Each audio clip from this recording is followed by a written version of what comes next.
Welcome to the Daily Dose. My name's JD and I'm the campus pastor at our Vista location. Excited to have you join us today for one of the last Unsung Hero teachings.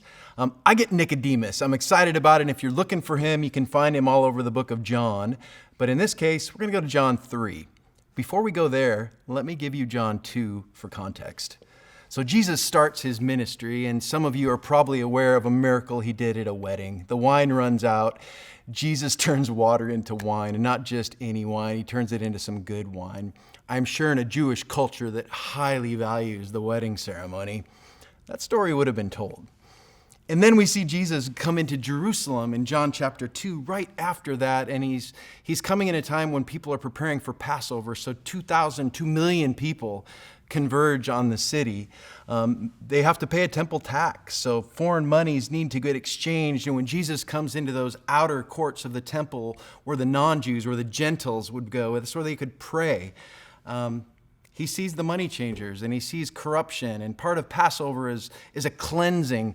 So Jesus does something kind of unheard of.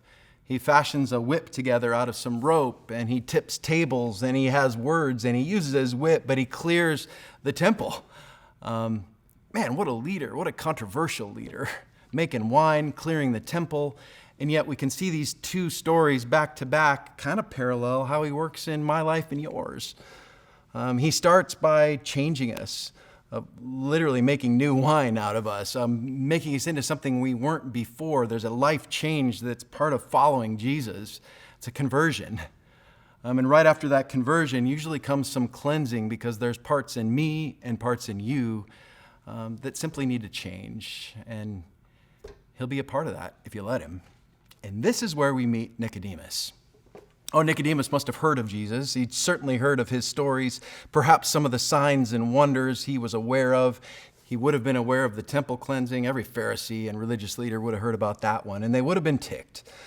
But Nicodemus comes away under the fall of night to meet Jesus. And I wonder why night. I wonder if it was because perhaps he was embarrassed or afraid to be seen with this kind of controversial rabbi. I'm not sure. But he comes to Jesus and he says this. So there was a man of the Pharisees named Nicodemus, a ruler of the Jews.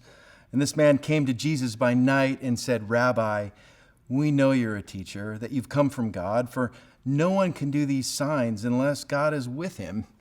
So he asked the question in the form of a statement. "Jesus, who are you? You're doing miracles.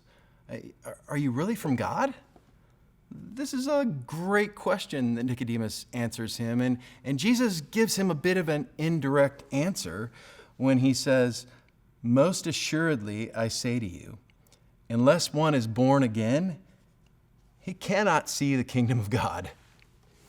To which Nicodemus and Jesus have a bit of a discussion, because Nicodemus isn't understanding. I'm trying to get you to answer this question. I don't understand your answer. I get physiology. I get anatomy. I know that you're born once. I know that there's no way a grown child or a grown adult can be born again. That just doesn't work. What do you mean?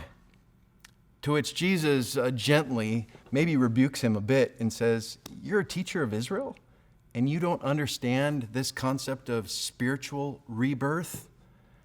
And he goes on there in chapter 3 to tell him a story about snakes in the desert.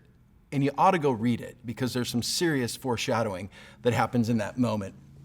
And then Jesus, in the conversation with Nicodemus, he gives us Bible that you see at football games today. Nicodemus, "For God so loved the world that he gave his one and only Son, that whoever shall believe in him won't perish but have everlasting life. For God did not send his Son into the world to condemn the world, but to save the world through him." So Jesus shatters Nicodemus's worldview and understanding, and the Jewish understanding of God is that God came for only his people. And he said God came for the world. It means he came for all of us. And that God not only came for the world, he came for the world when they were still the world, where they were still broken and separated from him.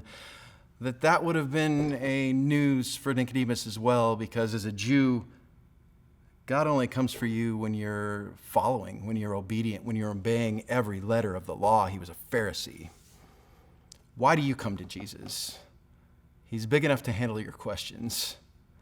Will you come to him and ask the same question as Nicodemus? Jesus, who are you? What do you want to do in my life? Will you come to him and simply ask if you have questions? Are you who you say you are? He's big enough to have answers. Will you seek him? I pray you do today. Thanks for being here.